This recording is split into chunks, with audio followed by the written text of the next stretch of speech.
create entirely new frameworks or paradigms in addition to causing a paradigm shift. And I would argue Hyman Rickover did that also.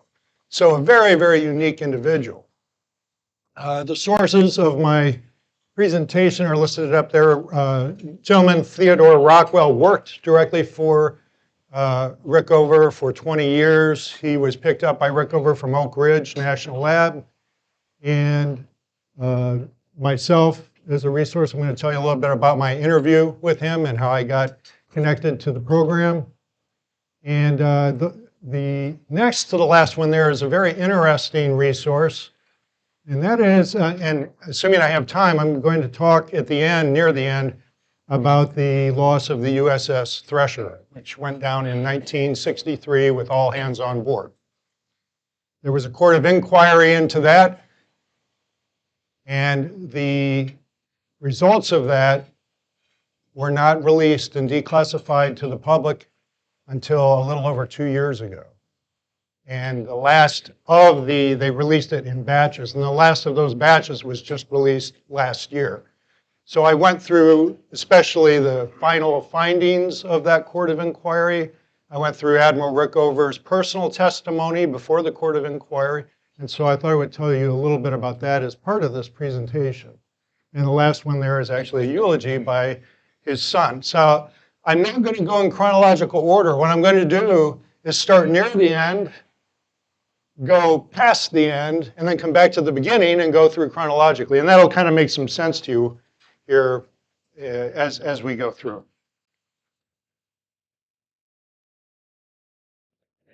So in school year 1977-78, I was at Ohio Northern University majoring in mechanical engineering. Took a modern physics course, nuclear physics course, and decided, by gosh, this stuff just sounds too interesting. I've got to major in nuclear engineering. But there, at that time, and I'm not sure, maybe even today, there is not one university or college in the state of Ohio that had an undergraduate program in nuclear engineering. So I got together with a friend from high school who was at Akron University. He had made the same conclusion, and we transferred together up to Michigan. While I was at Ohio Northern, that year, 77, 78, some Navy recruiters came by. And I noticed that they were advertising a program in nuclear power. So I inquired about that, and that was my first contact with the Navy nuclear program. Well, after transferring to the University of Michigan, my academic advisor was a gentleman named John S. King. At the time, Professor King was the head of the nuclear engineering department. And one of my consultations with him, one time when I went in to talk to him, I did some research under him, I took classes from him. I asked him, I said, you know, I'm being recruited by Admiral Rickover's program. Are you familiar with that? And Professor King just smiled a little and said, yeah, I'm familiar with the Admiral. And that's all he said. Years later, so in 2007, long time later, I received a notice from the University of Michigan that Professor King had died. And his family had put a tribute to him on a website connected with the university. I thought, well, I'm going to go check out some history about my old academic advisor and professor. And in there was a letter from Admiral Rickover to John S. King, thanking him for basically being the head of the reactor division during the 1950s and helping to develop the very first practical nuclear power fuel. And all he had said to me was, yeah, I'm familiar with it. Okay. So he held back on me there. So in the summer of 1979, I was contacted by the recruiter. I happened to be working in New York at the time. I was flown to Washington, D.C. for the interview. And before you interviewed with the Admiral, you would take a physics, calculus test. Then you interviewed with 2 to 3 people who typically had PhDs in your field. And I'm an undergrad, right? So they figured out whether or not you were a competent individual. Then they put together a full report, and when you're waiting for the interview, they put you in a room all by yourself. The only thing there to read was a copy of the congressional record, so I picked up a copy of the congressional record and began reading it, believe it or not. And as I recall, there was a little picture of the Admiral in there too. Well, they came to get me and then take me up to the area outside of his office. And there was a captain. A captain rank is an 06 in the Navy. And he went in with me. And before we went in, he said, there's a chair in front of the Admiral. You sit down and you answer his questions. Okay. So I went in. The captain sat over off to the side. Rickover's in there with a folder, obviously all the information from the people that interviewed me and from my test results. And he looked at me and he said, why do you want in my program? I said, for the experience. I had thought about that question. I had not thought about the next question, which was, have any women told you you're good looking? And I thought, well, my grandmother, when I was about 9, my grandma Norris, and there were a couple gals at college that said so. So I said, yes. He said, how many? I said, 2 or 3. He said, those were proposals, you know. Well, in that instance, I thought about arguing with him because grandma certainly would not have been proposing to 9-year-old Ken.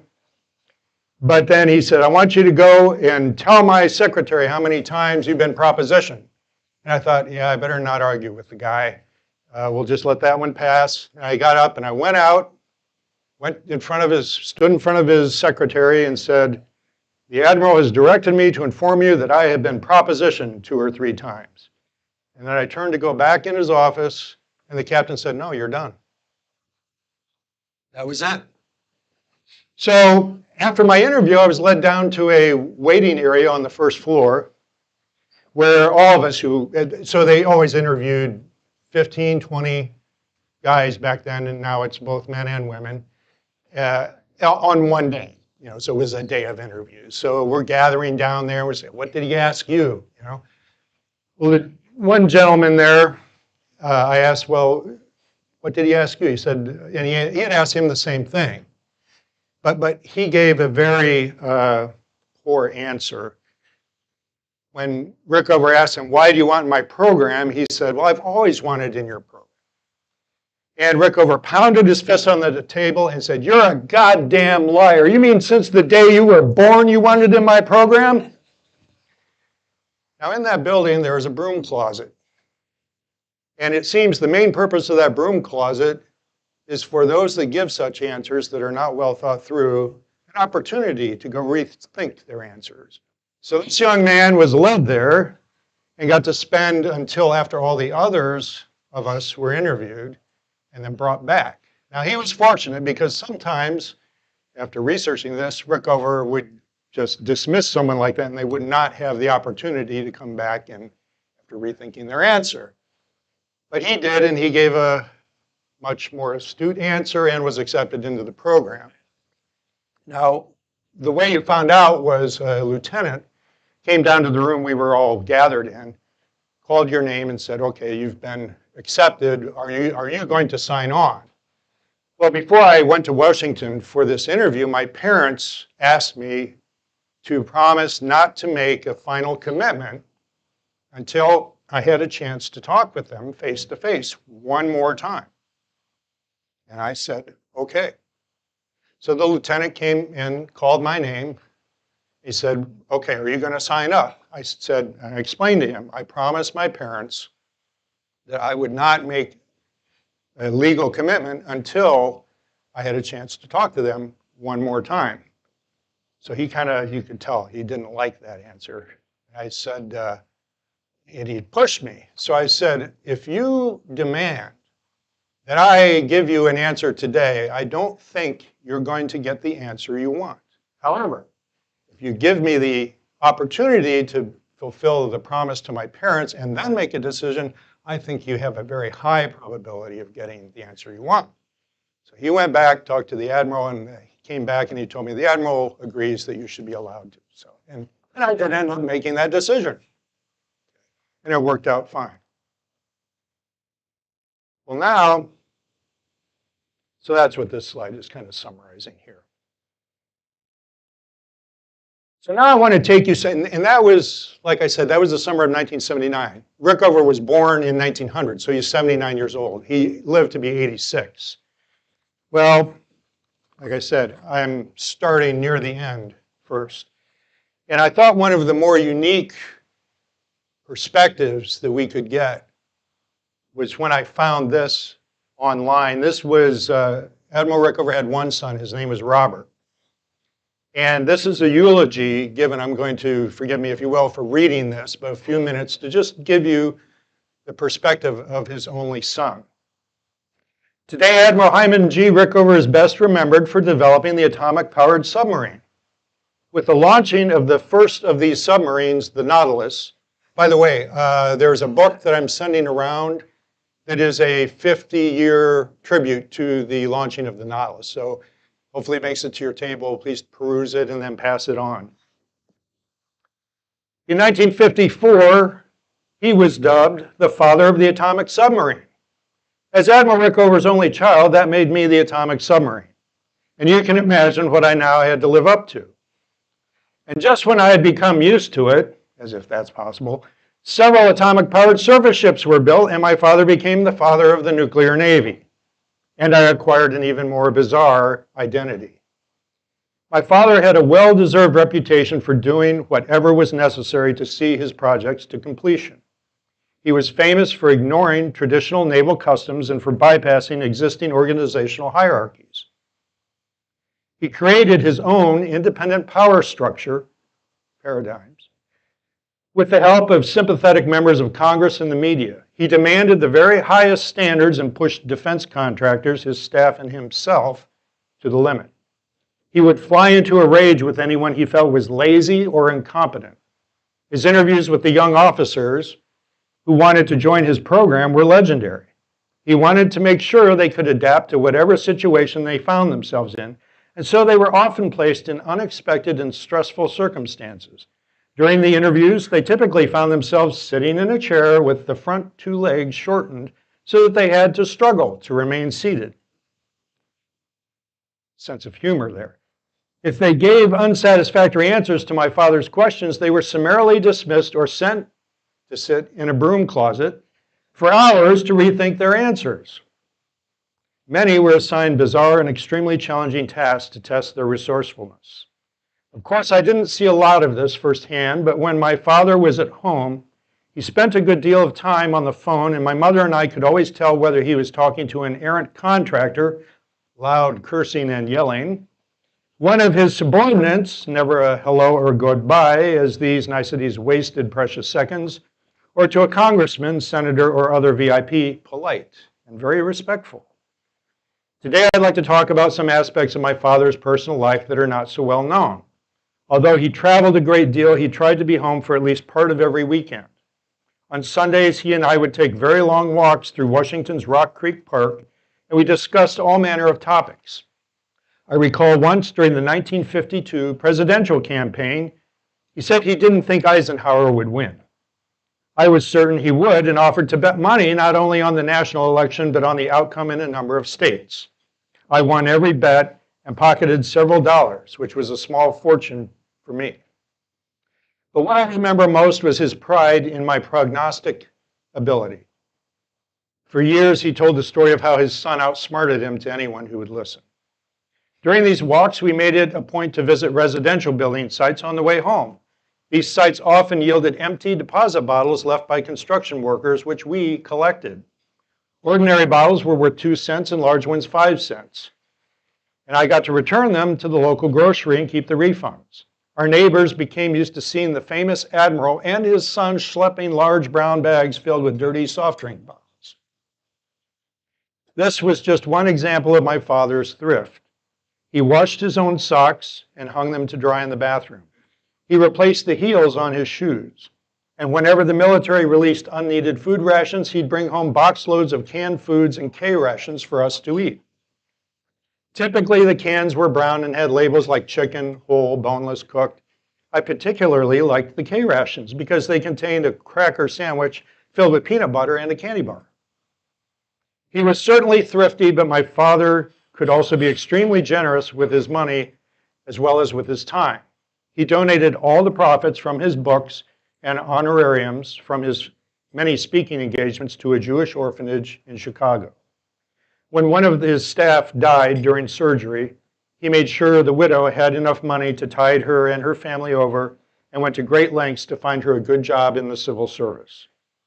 He became outraged when the car belonging to a secretary in his office was damaged while being towed by a building contractor from a vacant lot adjoining a construction project.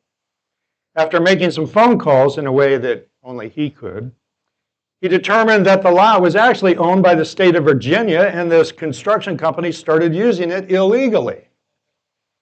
He made sure they paid a hefty fine and that they replaced the damaged car with a new one. My father was particularly generous with his family.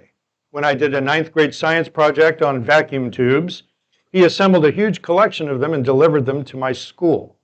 He arranged for my Cub Scout troop to have a special tour of the Naval Academy at Annapolis. My friends and I often got to visit Navy ships with him and later a nuclear submarine. At times, he misjudged our needs. My mother once casually mentioned that she had made good use of some little airline soap bars that my father brought home. From then on, whenever he returned from a trip, he'd empty a couple dozen of these bars from this briefcase. The supply far exceeded the demand. We lived in a fairly small apartment and there wasn't really much room for storage, so the bars began accumulating in a couple of large baskets under the kitchen counter. Eventually, I was assigned the chore of taking them down to the basement where refuse was stored for pickup. This was a tricky task that required careful timing since the trash was removed only once a week, and my father, of course, was in the habit of going down there himself to look for reusable cast-offs. In a more serious note, when the atomic-powered submarine Thresher disappeared while conducting deep-sea tests in 1963, he was devastated. He had been on the sub during its initial sea trials 2 years earlier, just as he had for every new atomic submarine since the Nautilus. He felt that it was only fair to share in the risks inherent in the first voyage of any submarine for which he was responsible. When he heard the news about Thresher, he stayed up all night, hoping against all odds that she would be found and that her crew would be okay. When she was located at the bottom of the sea, broken apart into 6 sections, he wrote personal letters of condolence to the relatives of the 129 officers, crewmen, and civilians who had been on board. He didn't talk about it much, but my mother told me he agonized over this loss for years, long after it became clear that the faulty piping joints during repairs in the Navy shipyard, something over which he had no control, was the cause of the disaster. My father cared deeply about his country and was very worried about the threats to our security posed by the Soviet Union and China during the Cold War. I believe this explains why he could be such a hard taskmaster. However, his caring was not limited to the national level. He was a man who cared deeply for the Jewish values of family, charity, and justice. And so now, let's go back to the very beginning. Oops.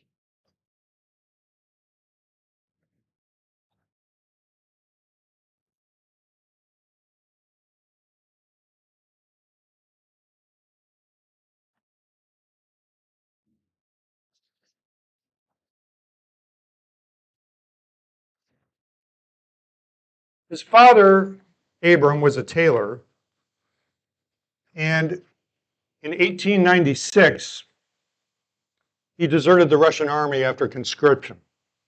His family was Jewish and Polish, and they lived in Poland, and in a small shtetl called Macau.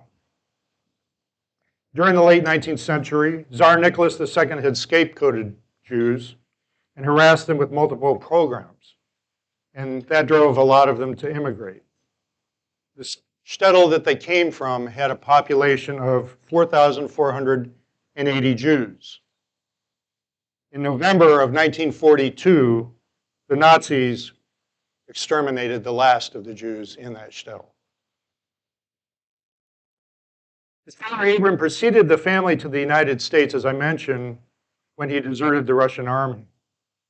In 1899, he made a trip back to Poland, where Hyman, back then would be called Chaim, was conceived. He was born in 1900. At least that's what has, for many years, been accepted, January of 1900, although the author of the most recent biography, which was published last year, believes there's documentation that shows he was probably born in December of 1899, so a 1-month difference.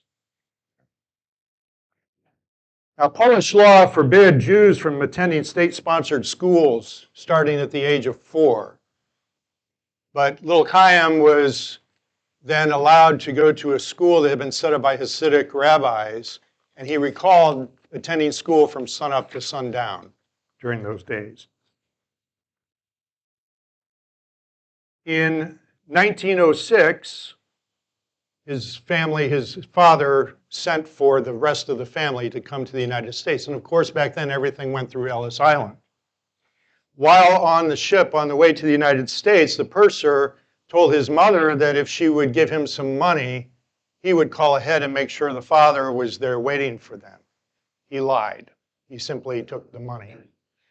So when the family got there on Ellis Island, you had 10 days for someone to come and claim you, or you were sent back to Europe. The 10 days expired, and they were tagged and ready to be sent back when a friend of the family who had come to claim his wife, who had come over to Ellis from Europe, saw them and then quickly went and notified the father, Abram, that his wife and children were there, and he came and claimed them. So he was very close to being sent back. Father Abram had set up a business with a partner in New York, renting an apartment, and they lived there until 1911, but his partner died and the widow walked away from the business and the bank foreclosed. So now he was out of his business. So he then, by now he had Americanized his name to Abraham.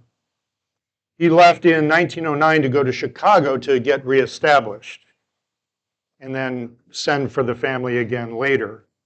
He bought a building in Chicago, which again he turned into an apartment rental business. And in 1911, he brought the rest of the family to Chicago. Now, you got to keep in mind that having lived in Poland, the language that they spoke was German. So, Polish. So he had no one teaching him English. What his mother did was provided magazines that she was given by other people that she befriended. And that's how now Hyman Rickover, Americanized from Chaim, began to learn English.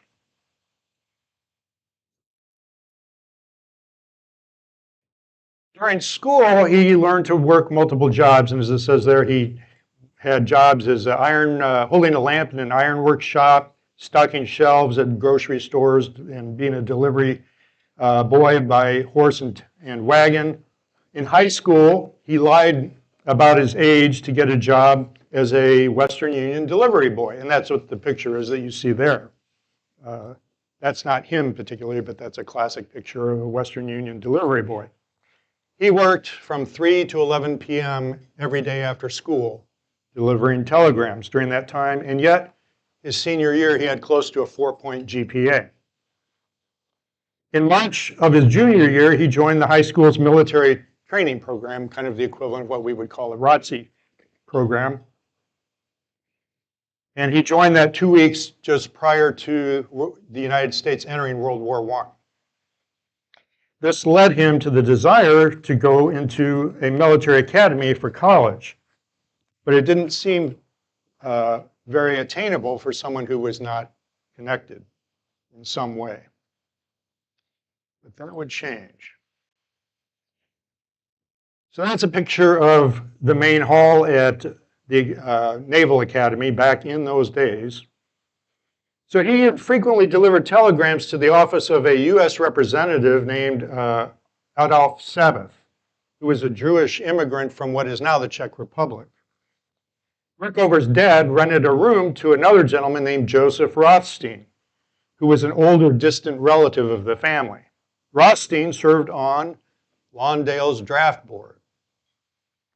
A wealthy, politically connected area resident asked Rothstein, the guy who was on the draft board, how he could keep his son out of the Army. And Rothstein told him he would get the man's son an exemption if the man could secure Sabath's nomination to the U.S. Naval Academy for young Hyman Rickover. Rickover first had to pass some exams to get in. He initially signed up for a course, found that it was insufficient, and so he studied on his own and he passed. So he entered the academy on June 29th, 1918, in the class of 1922.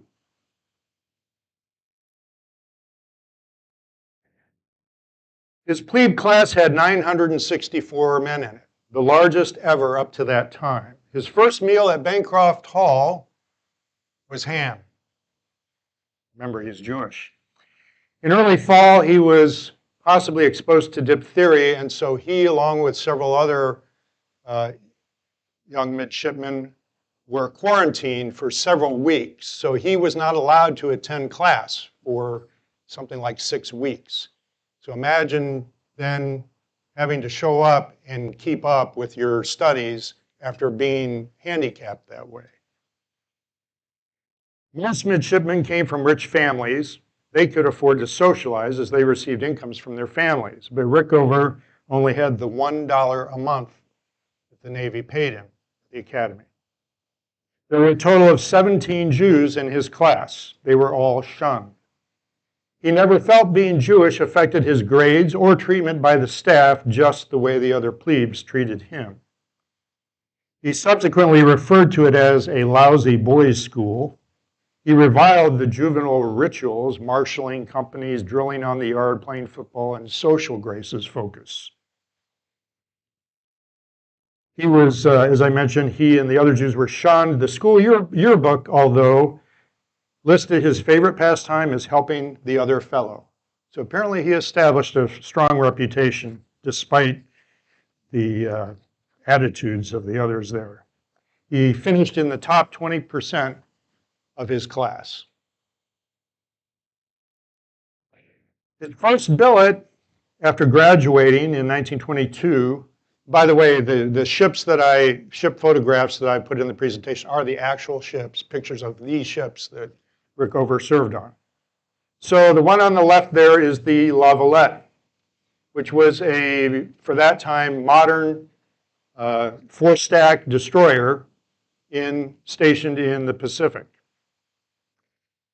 He immediately gained fascination with the inner workings of the ship. Spent a lot of his time below decks tracing systems, cables, figuring out how everything worked. The CEO of the ship designated him engineer officer after just 6 months, the youngest ensign in the Pacific in charge of a destroyer engine room. Shortly after being given charge of engineering, the ship was scheduled to go for a fleet exercise. And just prior to the scheduled underway, the chief machinist's mate told him a condenser tube was cracked and they couldn't make the exercise. Well, at lunch, Rickover realized that the enlisted men had been out drinking the previous night, so he rushed down to inspect the crack, and what he found was a pencil mark. From then on, he learned never to accept deficiencies identified in inspection reports without personally verifying the conditions. After serving on the La Valette, he had a surgical repair of a hernia and then went to torpedo school, and then his next billet was in 1925 on the battleship Nevada, which is there at the bottom right. And he was immediately put in charge of the electrical systems on the Nevada. Now, soon after he joined the ship, the Navy offered the ship a new control system, but no budget to install it. Rickover offered to tackle the problem. And it was looking like the ship would not be able to leave port because he had not been able to install it with the manpower he had. However, a civilian shop in port had taken a liking to him, and the shop leader volunteered to help him install it, and the ship did end up getting underway with the installations done. From the start, as I mentioned before, he did not appreciate the social graces that were focused on at the academy, and that carried on throughout the rest of his life. Once he was ordered to attend a reception on another battleship for a visiting admiral. He came aboard, gave the admiral a salute, walked across the deck, down the gangway, back to a launch that he had prearranged to take him back to his own ship. And that was the extent of his paying social respects to the admiral at that time. In July 1st of 1927, he rotated back to the Naval Academy for some advanced engineering fundamentals, which was a one-year course. And then he went to Columbia for a one-year graduate study. He got a master's in electrical engineering there. While at Columbia, one of his favorite professors named Charles Luck, who was a thermodynamics expert and authority on combustion engines, criticized naval officers for just being an aggregation of photographic memorizers who didn't grasp the significance of what they were really studying. So Rickover took that feedback to heart and learned to apply theories and prove hypotheses and use experiments to solve technical problems.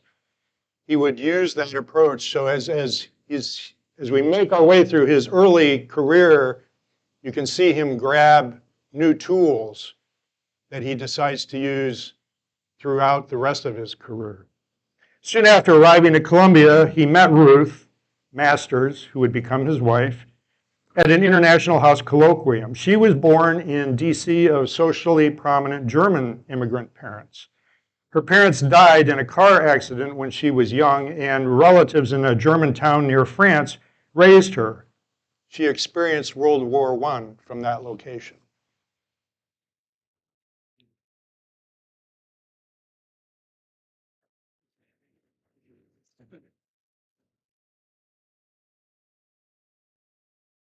Rickover then rotated from the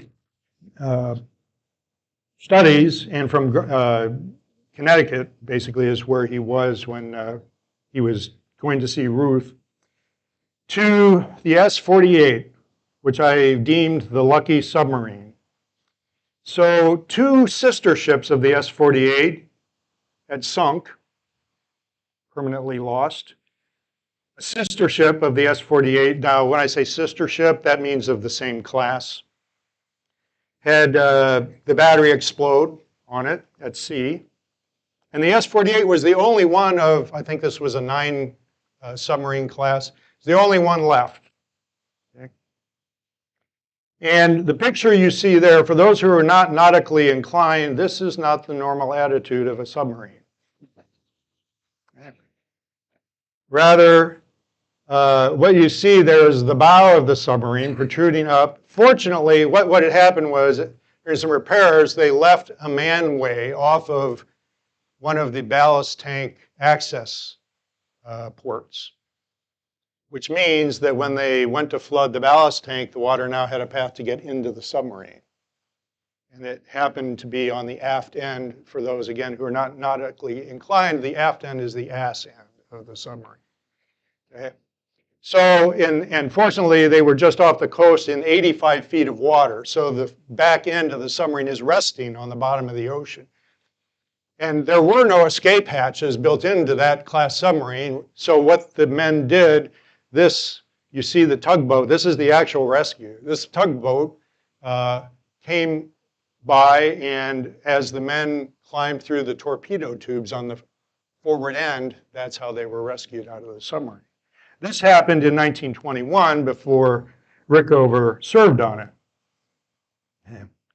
But Rickover credited his experience on this submarine for inspiring his obsession with improving engineering standards, because what he saw on there was so poorly designed and built. While he was on board on September 15th, 1930, black smoke began billowing out of the battery compartment, and the captain ordered the ship to be abandoned. So everybody went topside. Well, Rickover decided to investigate and put on an emergency air breathing apparatus and dove back in. And what he discovered was that the decking, there was some wood decking down there that was on fire above the battery, but the battery itself was fine. So he personally put out the fire and basically saved the submarine from being scuttled. Subsequently, on a dispatch to Panama, a crew member fell off overboard and almost drowned, and Rickover is the one who jumped in and swam to get him and bring him back. The S-48 also had persistent propulsion motor issues, again, leading Rickover to really take a personal interest in fixing the engineering problems. And he personally, while on board, redesigned and reassembled the engines, and they stopped having the issues that they were having, which is quite an accomplishment for a young officer to do something of that magnitude. In the 1930s, his eventual wife, Ruth, became the first woman to complete a PhD in her field ever. On October 8th, 1931, they were married. Rickover also had to take out a personal loan to prevent his parents from losing their home, as they were not doing well financially. His wife and himself collaborated on multiple books over the years, and they turned her dissertation into a book. The book was on application of international law on national courts. She helped him with a treatise on submarine warfare during World War I that was published in the major naval publication proceedings. At the Philadelphia shipyard, he gained experience in inspecting materials procured for subs and advised manufacturers about sub-batteries on improvements. He took, this kind of comes from his advanced electrical studies at Columbia, that rotation, and his master's degree in electrical engineering. While there, he learned a lot about battery care and technical aspects. So he rewrote the Navy Bureau of Engineering manual on batteries. And they accepted his rewrite. Then in April of 1935, he rotated to the New Mexico as the assistant engineering officer. And that's the ship that you see there in that picture, is the battleship New Mexico.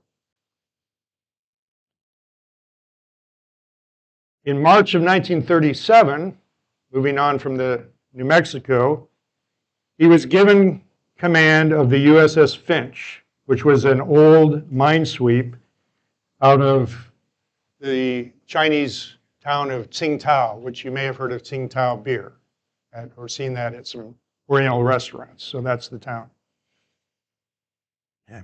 The Finch was being used to tow targets for gunnery practice. So this was not a prestigious command to have. The ship, if you can call it that, was 25 years old and in bad shape. And Ricko went about having the crew refurbish it themselves. 10 days prior to his arrival on the Finch, Japan had begun the invasion of China. The Finch was a participant in ferrying Marines and journalists out of Shanghai at that time. So seeing that he wasn't obviously going to be given command of what he considered to be a real warship, he applied for what is called engineering duty only, or EDO duty. And while he was waiting, and then eventually got that approved, he delayed departing for Washington, D.C., which is where the EDO's stationing was located. He and Ruth traveled Southeast Asia. He traveled 720 miles of the Burma Road, taking copious notes during that traveling, which he then turned over to Naval Intelligence. And Naval Intelligence used that information during World War II. He was made head of the electrical section at what became the Bureau of Ships. He contradicted normal Navy protocol by awarding responsibility and standing based on competence, not rank. So an ensign might be in charge of a lieutenant commander. He assigned overall responsibility for design, production, maintenance, and contracting of a given piece of equipment to one man so that he knew where to go if there was a problem with that piece of equipment. He regularly, and what we're seeing here again, there's some things that he eventually doesn't let go of and moves into a new paradigm that he'll create. He had, everybody here probably remembers carbon copied stuff. And you have multiple sheets, different colors. So he would have his clerks pull the pinks. So bring me all the pinks every day from what the people under me are working on. And what he would do is every day review all of those pinks and write notes back to the individual, either asking questions or making a suggestion, or if it was a letter, making an editing comment. So he was deeply involved in all of his workers' activities. He continued that practice with notoriety into his nuclear program development. In 1942, he went to Pearl Harbor to inspect the ships that were sunk by the Japanese, and he devised a method to restore machinery that had been exposed to salt water because of the ship sinking. This was reputed to have saved an entire year of restoring the USS California.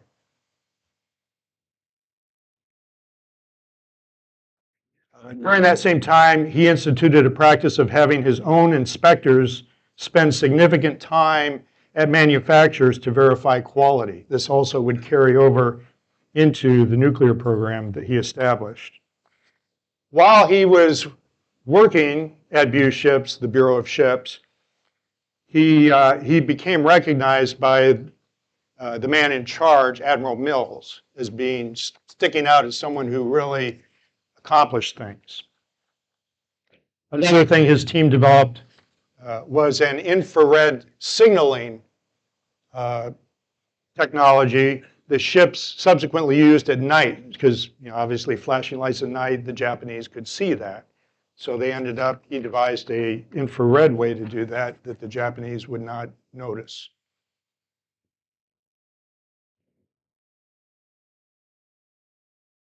So based on his combined realization of some pretty bad engineering that he'd already identified, and prior to the 1941 December entry of the United States into the war, he reviewed damage reports from the British ships that were undergoing battle conditions.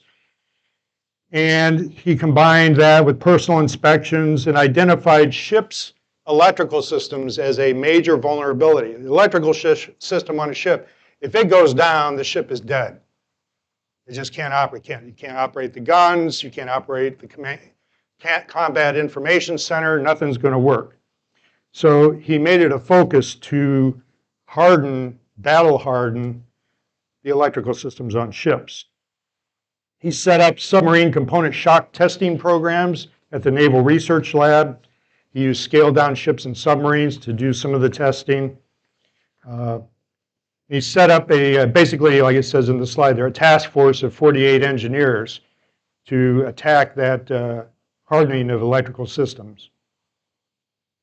Some of these people would eventually end up going to work for him in his nuclear program.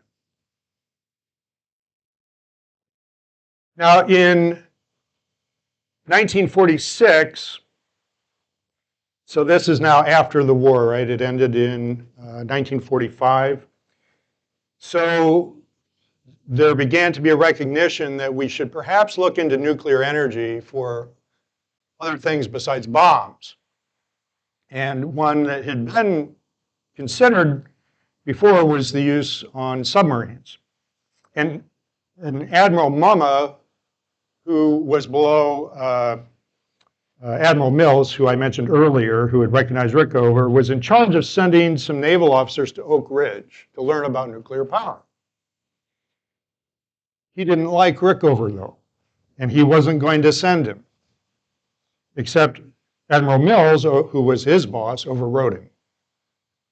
So MoMA decided, well, okay, fine, I got to do this. I got to send Rickover down there.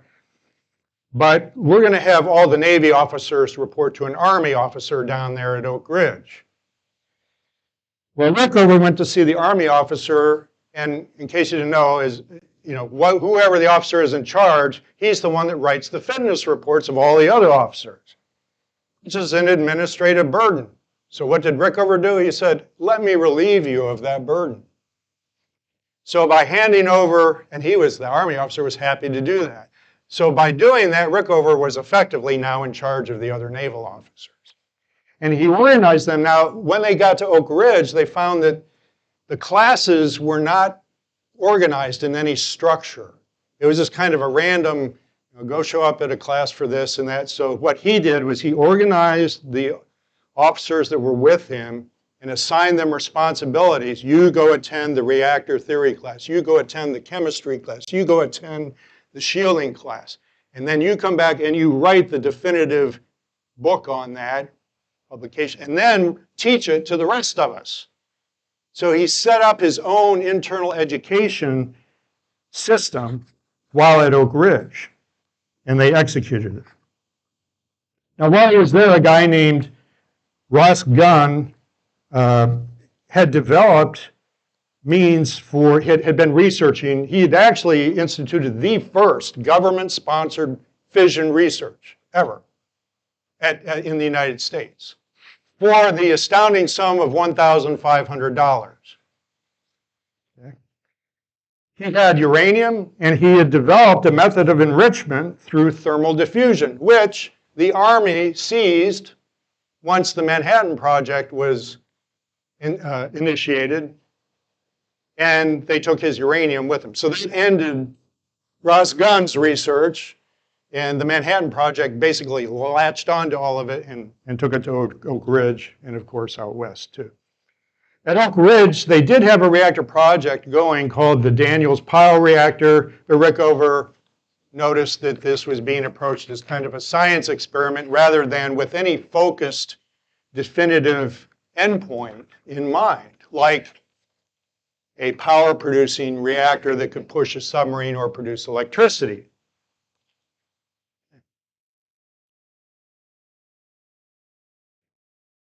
So Rickover began to think about what things are we going to need to consider while he's at Oak Ridge. He's seen elements of technical issues that he realizes I'm going to have to decide, or we're going to have to decide on certain things, like reactor coolant. What should that be?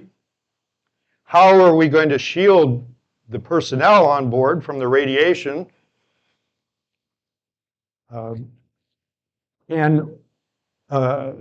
Walter Zinn, who was the director of Argonne Lab, and Rickover, by the way, made trips all over the country to various labs to talk with the experts in the field. Walter Zinn actually encouraged the building of a prototype, i.e. on land, build something, the reactor you want to put in that submarine first. And this was done. This was another tool or concept that Rickover picked up and then utilized throughout his program, still is utilized today. After a year at Oak Ridge, the Atomic Energy Commission, which preceded today's Nuclear Regulatory Commission, shut down the reactor project there, and Rickover moved in to take advantage. In late 1946, he was being prepared for another hernia surgery, and he put together a paper for Ed Beach, who was a World War II decorated submariner, and together they presented that to Admiral Nimitz, who was the chief of naval operations at the time. And what they did was they outlined the basic scope for developing a nuclear propulsion system for submarines. And while in this, he identified the necessity to get both the main Navy and the new Atomic Energy Commission committed to the program. So he pursued getting the commitments on both sides. Now, there's some interesting things that he ran into in terms of attitude. One was the other military services had taken exception to limiting exposure of military personnel to the same standards as civilians or restraints. Okay, so by this time, the AEC had established, quantitative exposure limits of radiation to civilians. And there were people in the military and in the government suggesting, well, they're soldiers, expose them to more is okay. But Rickover chose the civilian standards to adhere to. He also realized that the Atomic Energy Commission controlled every aspect of nuclear supply, uranium enrichment, key materials, that kind of thing. So he knew he had to get authority somehow within the AEC. Things were pretty much at a standstill until about 1948. Well, what happened in 1948? The Cold War really solidified. Some key items: the Soviet tanks cut off Berlin from West Germany, and the Soviets deployed submarines with new snorkel technology that they captured and incorporated from the German submarines. In June of '48, Admiral Mills and Captain Rickover met with the AEC, but they were disappointed with the outcome. The AEC just did not commit. So Mills ended up, in effect, creating two positions for Rickover, one within the Navy and one within the Atomic Energy Commission itself. And this was a new construct. This had never been done before. And he appointed Rickover to both positions. In the fall of '48, the Atomic Energy Commission agreed to fund a sodium-cooled project to be worked on by General Electric in New York at a place called Knoll Atomic Power Laboratory, or CAPL. That actually is the location where John King, my old professor, worked. That was the organization he worked for. And a water-cooled project at Argonne, which was later moved to Bettis, which was near Pittsburgh, under Westinghouse. Okay, Bettis was kind of like the Westinghouse Company's solely dedicated organization to support the Navy nuclear program in development. So after his appointment to these two positions, one in the Navy and one in the AEC, he began to assemble staff to create a hybrid Navy Atomic Energy Commission organization, a new paradigm. And let's see here. So think about that. $1,500 was the amount to first study fission. The first contract for a nuclear submarine was $6 million to Westinghouse. So along the way here, I have a couple slides that try to convey to you some of Rickover's personal philosophy, either on organizational principles or on design philosophy. So when I came to Washington before World War II to head the electrical section of the Bureau of Ships, I found that one man was in charge of design, another production, a third handles maintenance, a fourth dealt with, so responsibility was all over the place. I changed the system. I made one man responsible for his entire area of equipment, for design, production, maintenance, and contracting. If anything went wrong, I knew exactly who to go to. And now that he has authority and some budget, he begins to assemble the means, the organization. And he begins pulling from logical places, from the people that he worked with at Oak Ridge, from other naval officers that he knew of through various, you run across people in your past and then you say, hey, this is a guy I want to pull in. So those are the names you see there. Theodore Rockwell, you notice there, 1949, he's the author of one of the books that I mentioned as a reference for this presentation. He worked for Rickover for 20 years. His expertise was in shielding design.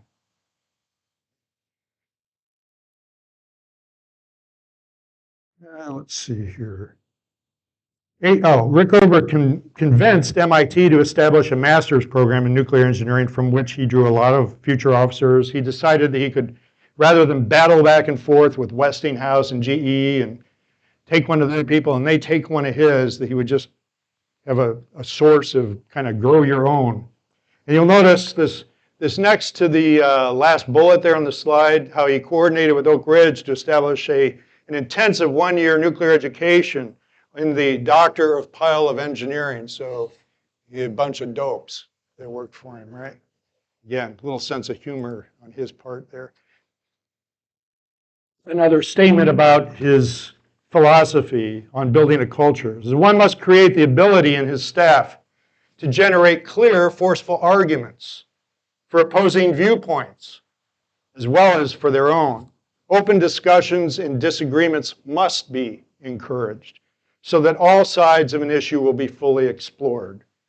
Further, important issues should be presented in writing. Nothing so sharpens the thought process as writing down one's arguments. Weaknesses overlooked in oral discussion become painfully obvious on the written page. Well, an obvious place if you want to build a submarine that you're going to need help from is a shipbuilder. So Electric Boat had been building lots and lots of submarines to support World War II. Well, that came to an end when the war came to an end. So they had been producing one new sub every 2 weeks, and now it was dormant. Well, Rickover went to, so Portsmouth was the Navy's shipbuilding, government-run shipyard. So he went up there and said, hey, I need you guys to build. He wanted them to build the sodium-cooled based sub, which became the second submarine that was nuclear, the what's that? I'm trying to remember. Seawolf. It was the Seawolf. And thanks. And Portsmouth turned him down. So there's kind of a famous story of him saying, okay, can I borrow your phone? And he had already gotten Electric Boat to agree, which was a private run shipyard, to agree to build the Nautilus. Now, they didn't have names at that time, but these were the ship names they would become. And that was a water-cooled, pressurized water reactor-based plant. He had already gotten that agreement at Electric Boat. So he called the guy up at Electric Boat in front of the guy in charge at Portsmouth and said, hey, the damn Navy won't build my other submarine. Can you guys handle that? And they did. So he slammed the phone down and left.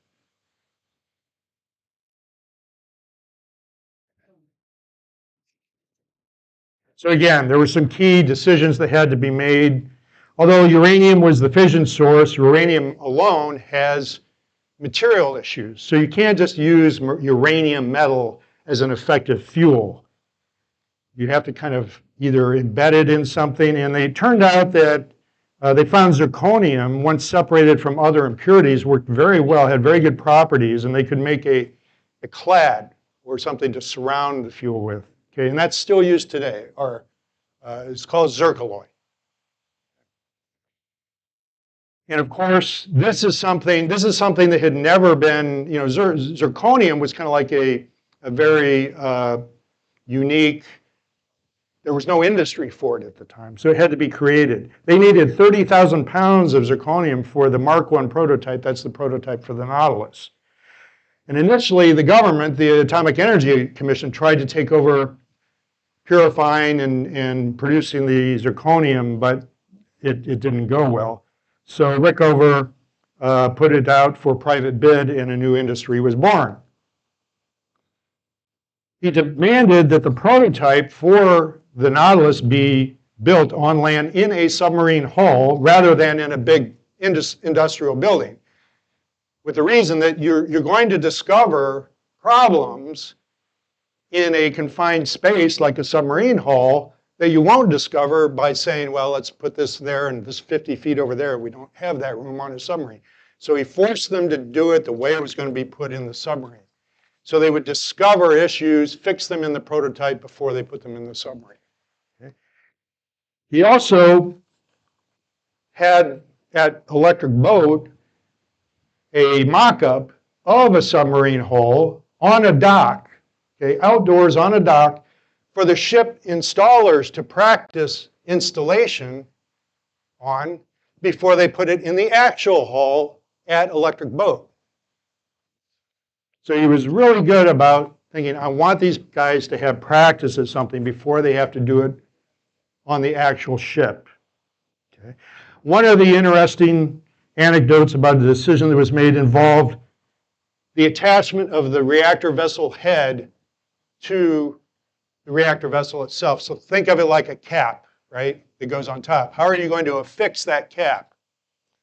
So the initial design called for welding the cap on. Eugene Wigner advised adding bolts to hold it on. And then that was challenged by industry experts who said, well, now that you're putting bolts in, get rid of the weld and just put a gasket in. So Rickover called a bunch of experts in the industry to gather with his people. And they kept reiterating the same argument. And after a break, his people came and got him. And he said, suppose your son were to serve on this submarine with his life dependent on its safe operation. Would you be willing to let his life depend on the continued integrity of a gasket to hold back every droplet of highly radioactive water, or would you rather have a weld backing it up just in case? And everybody came around to his side.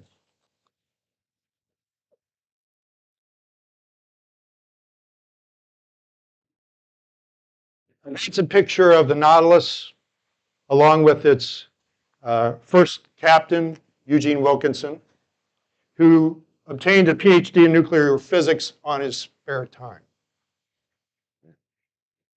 So Rickover imposed high standards of shipyard safety that had never been implemented before, including levels of cleanliness and precision. I mentioned to you how he ensured that workers were trained in a way that they had never been trained before for the specific installation. And the CNO, now it was no longer Nimitz, it was now Arleigh Burke, gave Rickover complete control over selection of officers for the nuclear propulsion program.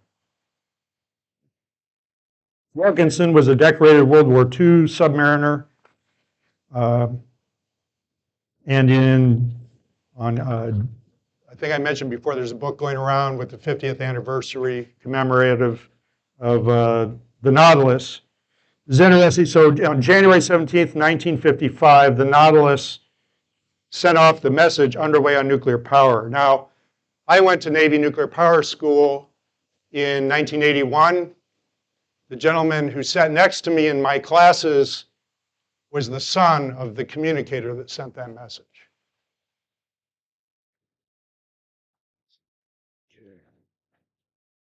Here's another aspect of Rickover's design, fundamental design philosophy. And this was when he was on way in a car with another officer, and the officer asked him, what is your basic design philosophy? He said, I have a very simple rule. I say to myself, I have a son. I love my son.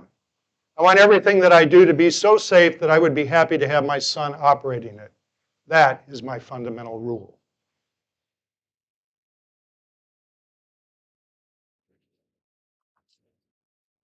This is a picture of the prototype in Arco, Idaho for the Nautilus.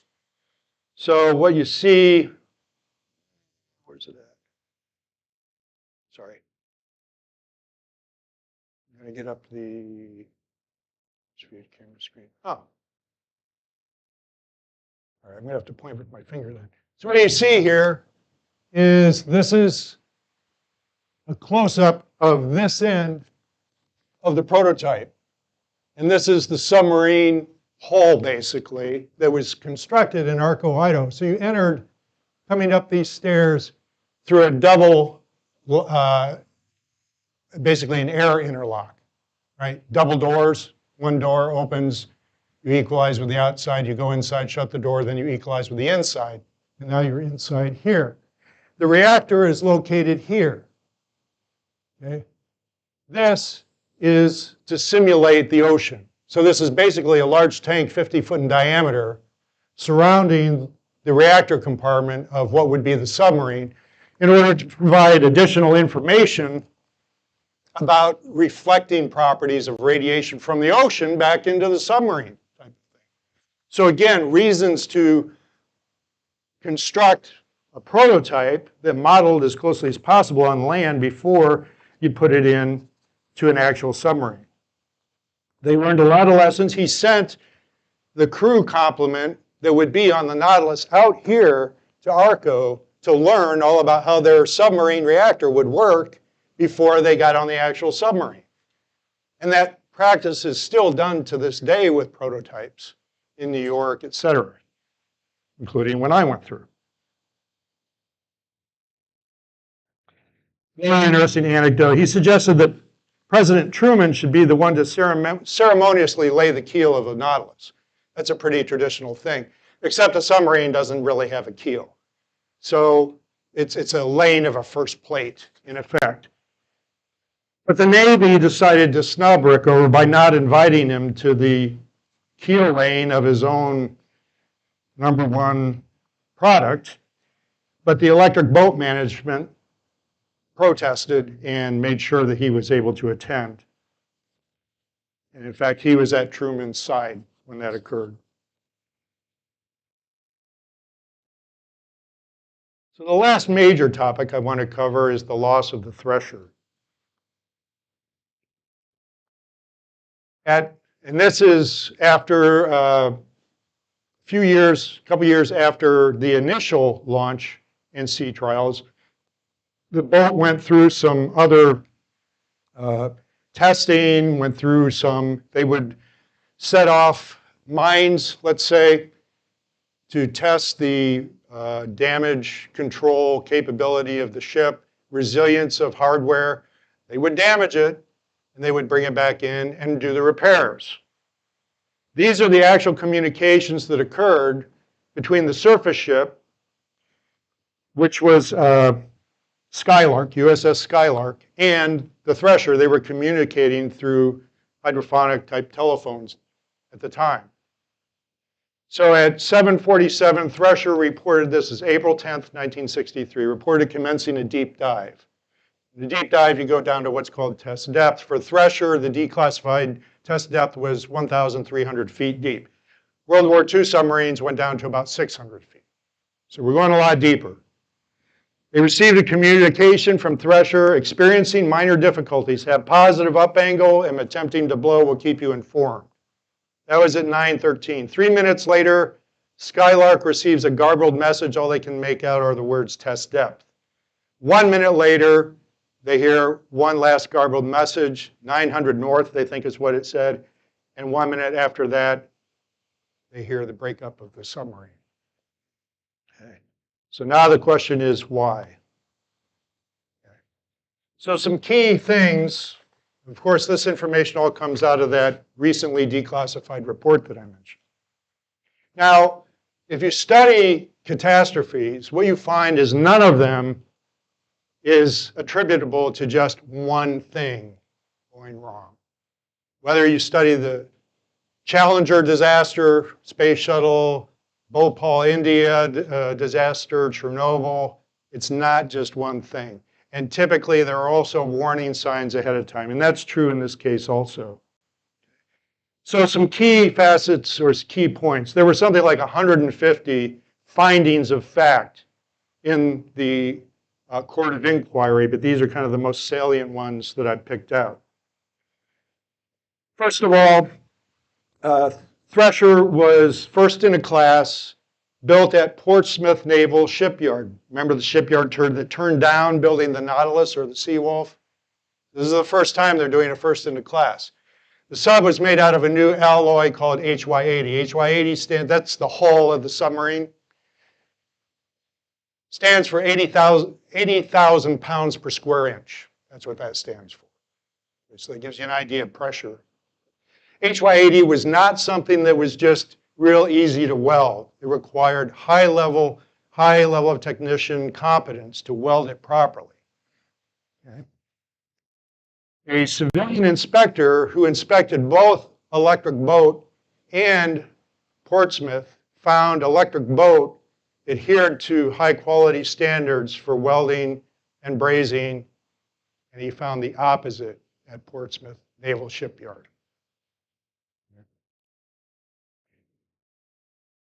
Keep in mind that Rickover did not have authority over the entire submarine. He had authority over the reactor compartment, over the propulsion plant. He didn't even have authority over the main engines that drove the submarine, which got their power from the reactor plant. Okay? In these submarines, there were over 3,000 silver brazed joints in critical piping systems. What do I mean by that? Seawater is what provides the cooling for your various heat exchangers, your main condenser, those kinds of things. So that seawater pressure is resident in any piping that penetrates your hull, goes through your condenser, through your heat exchanger, and then back out. Okay.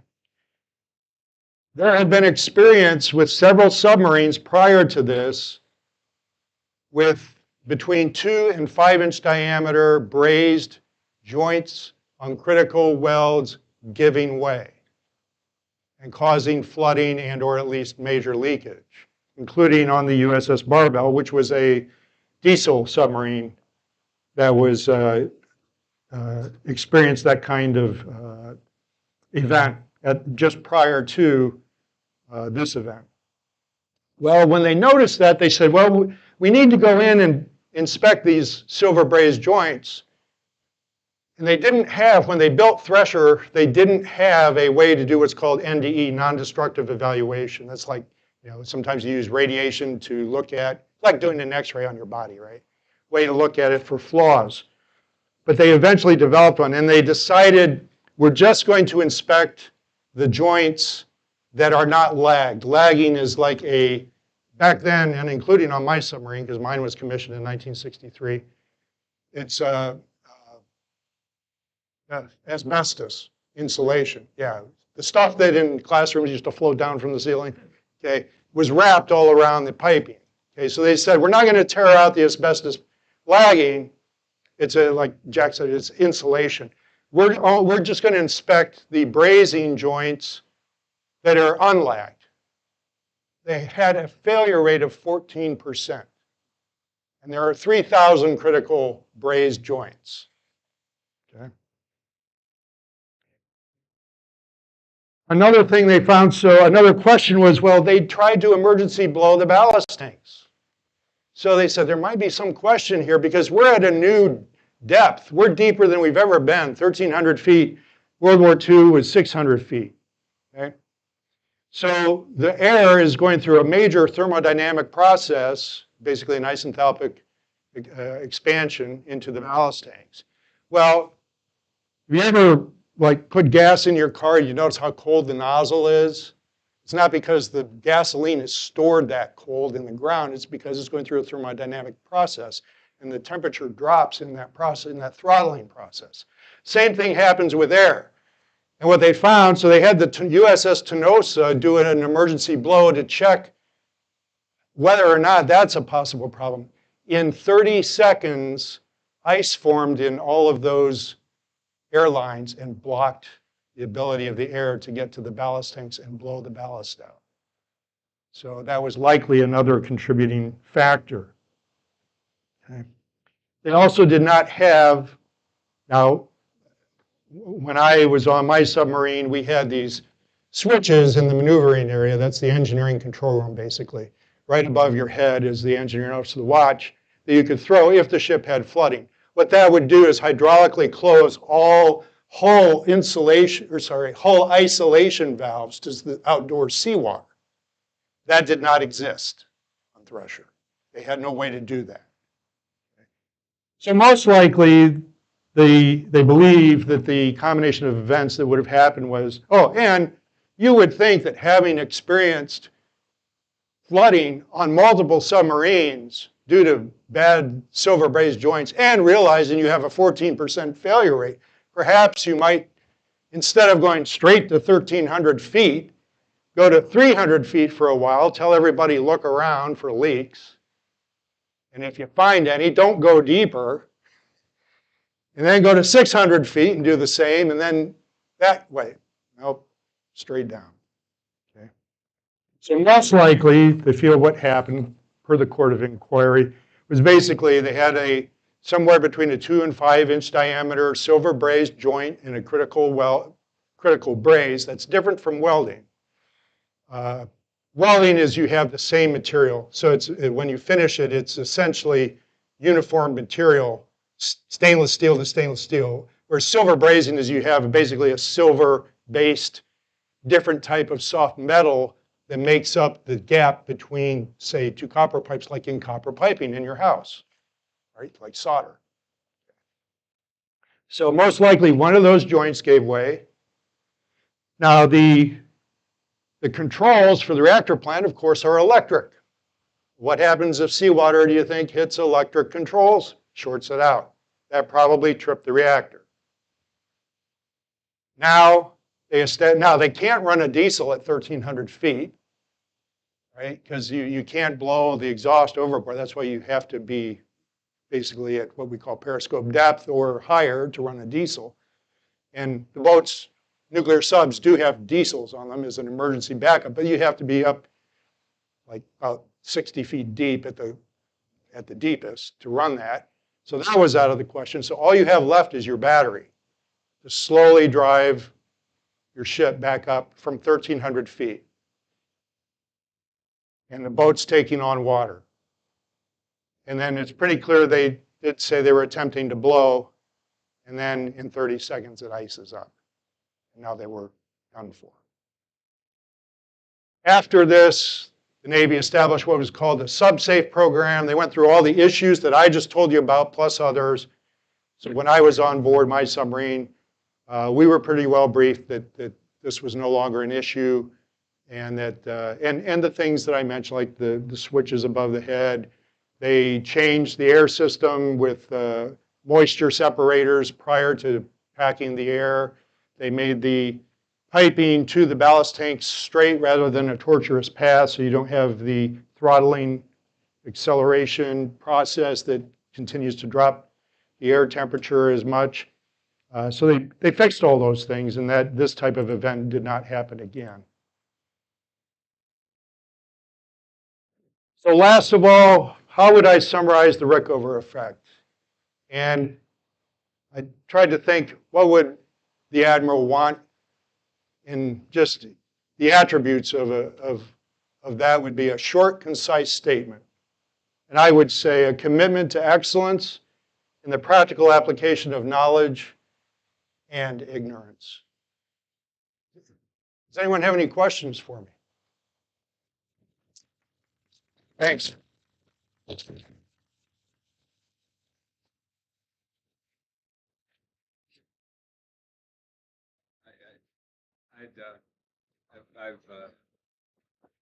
I've kind of admired Admiral Rickover from a distance for a long while, well, because my father was in that kind of business too, in purifying plutonium, and was very careful, and of his people, the people who worked for him, very, very serious guy. Yep. No nonsense from my dad. No nonsense from Mr. Rickover, Admiral Rickover. But I read once in I think it was Proceedings of the Naval Institute, one of those magazines. Someone who had worked for Admiral Rickover had written a critique of his style, and the author of this little article made a big point of saying what he insisted, what the people who worked for him felt was that they were being given what they call rudder orders. Now, I don't know what that means anything to you, but that's when you want the ship to turn to port, but you tell the helmsman to turn the rudder to starboard so it'll go to port, just to make sure you understand and leave out any question that you would misunderstand. So that was his objection. He felt he'd been kind of like micromanaged. And so I just wanted you to comment on how you felt about that. I think my mic's still on. So I think it's fair game to critique someone.